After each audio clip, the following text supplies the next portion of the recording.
Isabelle n'a pas encore 16 ans quand en ce jour de février 1490, la jeune fille devient officiellement la femme de François de Gonzague, dont la famille dirige la ville de Mantoue. Mais à côté des 7 ans qui les séparent, il s'agit d'un événement spécial car lors de ce mariage, eh bien François n'est pas là.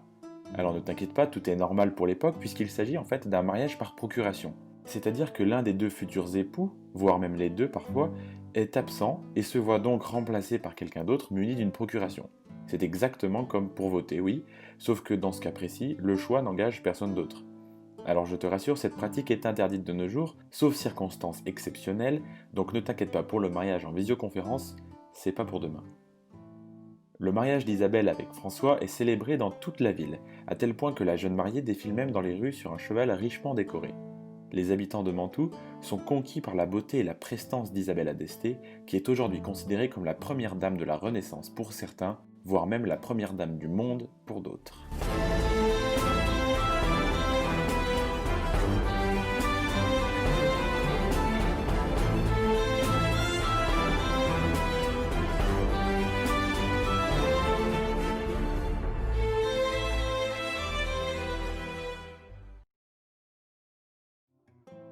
Bienvenue dans Le Grimoire, mon petit pote. L'histoire d'Isabella d'Este commence le 19 mai 1474 à Ferrare. La ville est dirigée par la famille d'Este et est située au sud de Venise dans le delta du Po, qui est au passage le plus long fleuve d'Italie. Tu l'as donc compris, Isabella ne vient pas au monde dans la famille la plus pauvre de la ville, mais plutôt tout le contraire. Elle reçoit logiquement une très bonne éducation en apprenant l'histoire romaine, puis à traduire le grec et le latin tout en côtoyant dès le plus jeune âge artistes et érudits. Ses parents vont lui donner une sœur, Béatrice, puis 4 frères, dont un certain Alfonso qui jouera un rôle clé par la suite. Mais au sein de cette fratrie où Isabelle est l'aînée, elle est aussi de loin la favorite.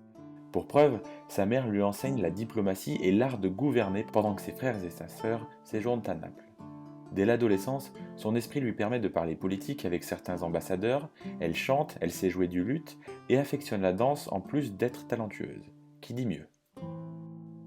Alors qu'elle a 6 ans, un contrat de mariage est signé et promet Isabelle à un certain François.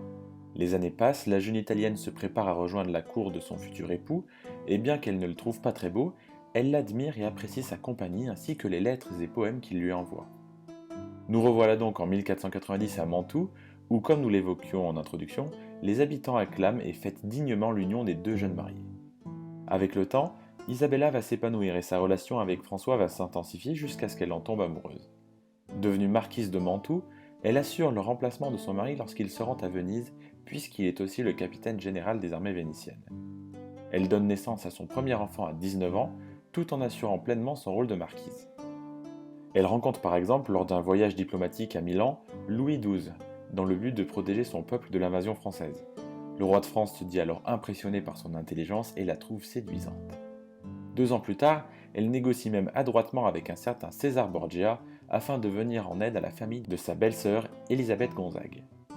Cette même année, son frère Alfonso, et oui rappelle-toi, se marie avec une certaine Lucrèce Borgia. Le nom de cette femme t'est sûrement familier et le sera encore plus après le chapitre 9. Le fait est ici que cette nouvelle belle-sœur devient par la suite la maîtresse de François, le mari d'Isabella au cas où tu l'aurais oublié. Pour elle, et fort logiquement, la belle Lucrezia est une rivale qu'elle se doit de surpasser. Son comportement va ainsi traduire la jalousie et la douleur que la marquise éprouve. Malgré cela, la force d'Isabelle d'Este, ou Isabella d'Este selon ton accent, s'illustre à merveille lorsqu'en 1509 son mari est capturé à Venise. Elle prend alors les commandes à elle seule de Mantoue et de ses armées, puis repousse les envahisseurs pendant 3 ans. Sa prestance et son pouvoir grandissant lui permettent même d'accueillir un important congrès politique dans lequel elle s'affirme aux yeux des invités. Lorsque son mari est libéré en 1512, il se sent humilié et devient furieux face au rôle joué par sa femme. Après avoir donné naissance à pas moins de 8 enfants, leur union de 22 ans vole en éclats. Pendant plusieurs années, Isabella va voyager et vivre librement jusqu'à ce que François finisse par mourir. Avec un fils encore trop jeune pour gouverner pleinement, elle devient alors la régente à Mantoue et poursuit son ascension politique.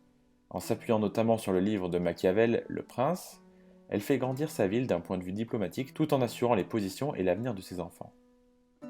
En parallèle de tout ça, Isabella d'Este est aussi l'une des plus grandes mécènes et collectionneuses de son époque. Que ce soit dans les pierres précieuses, la sculpture, les sciences humaines, la musique, l'architecture, la mode ou évidemment la peinture avec un portrait signé Leonardo da Vinci himself, son nom était connu de tous les artistes d'Italie. Néanmoins, rares sont les portraits de la marquise, alors que paradoxalement, peu de femmes de l'époque ont bénéficié d'autant de descriptions physiques. Plus énigmatique encore, ces fameuses descriptions diffèrent de l'une à l'autre, ce qui rend ces portraits plus ou moins tous différents. Dans ce contexte, et bien qu'il soit généralement considéré comme portrait de Lisa del Giocondo, Isabella d'Este demeure un modèle plausible en tant que célèbre Joconde. Le dessin de Da Vinci effectué lors de sa visite en 1499, ainsi que des lettres demandant l'exécution du portrait échangées durant la réalisation du tableau, font légitimement douter bon nombre d'experts. De plus, la montagne en arrière-plan et l'accoudoir sont des symboles de souveraineté à la Renaissance, ce qui pourrait renvoyer au rôle important d'Isabella d'Este. Mais à côté de ces nombreuses qualités, Isabella est aussi l'archétype de la tendance qu'ont les Européens de l'époque à traiter les esclaves noirs comme de purs objets exotiques. Elle s'émerveille particulièrement sur les enfants africains, comme lorsqu'en 1491 elle ment de son agent de Venise de lui trouver une petite fille noire. Elle insiste d'ailleurs sur le fait qu'elle doit être aussi noire que possible. Elle récupérera également une fille noire en orphelinat, en offrira une autre à sa sœur et entamera également des négociations pour vendre un garçon. En dépit de ce penchant difficile à imaginer, Isabella d'Este fait de Mantoue un centre culturel, ouvre une école pour filles et transforme sa résidence en musée d'art. Alors qu'elle est sur la fin de sa vie, mais toujours pleine d'ambition, elle reprend la politique en dirigeant le village de Solarolo, laissé par César Borgia à la famille Gonzague. Elle s'éteint le 13 février 1539 à 64 ans et est enterrée aux côtés de son mari à l'église San Francesco, qui se trouve bien évidemment à Mantoue. Ce chapitre dédié à Isabella d'Este est maintenant terminé et j'espère qu'il t'a plu. Si tu veux tester tes nouvelles connaissances, rendez-vous très bientôt évidemment sur le petit quiz en story où je te réserve quelques questions. Retrouve l'ensemble de mes sources en description et n'hésite pas à me donner ton avis sur cette incroyable femme de la Renaissance ou même la qualité de ce chapitre. Enfin, si tu connais un amateur d'histoire ou quelqu'un qui s'ennuie, pourquoi ne pas lui faire découvrir le grimoire ? Je te remercie vivement de m'avoir écouté mon petit pote et te donne rendez-vous dans le chapitre 5 consacré à l'illustre Leonardo da Vinci. Tu peux sortir de chez toi mais n'oublie pas ton masque. Bisous.